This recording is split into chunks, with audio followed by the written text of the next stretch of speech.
யாருக்கு பரலோக ராஜ்யம் கொடுக்கப்படும்? சொல்லுங்க, யாருக்கு பரலோக ராஜ்யம் கொடுக்கப்படும்?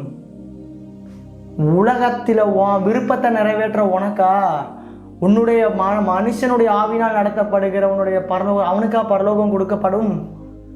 அவனுக்கா அந்த ஆசீர்வாதம்? ஏசப்பா அவனுக்காகவா சிலுவையை சிந்தினாரு? பிசாசின் ஆவினால் நடத்தப்படுகிற அந்த உலகத்தின் மேன்மைக்காக, உலகத்தில் ஒரு வேலைக்காக எத்தனை கூட்டம் இயேசு கிறிஸ்துவை மறுதலித்து போட்டது சொல்லுங்க.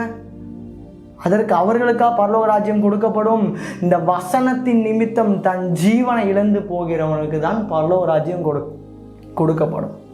தன்னுடைய ஜீவனை ரட்சித்து கொள்ள விரும்பிட்ட பரலோக ராஜ்யத்திற்கு நீங்கள் செல்லுவது கிடையாது. நீங்க சும்மா இயேசுவை காணிக்கை கொடுத்து கரெக்ட் பண்ண முடியாது தம்பி. இயேசு கிறிஸ்துவை காணிக்கை கொடுத்துலாம் கரெக்ட் பண்ணவே முடியாது.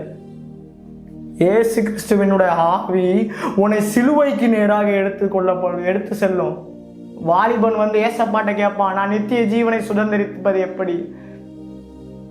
சிலுவை எடுத்துட்டு வா. சிலுவைக்கு நேராக இயேசுவின் ஆவி உன்னை வழி நடத்தும்.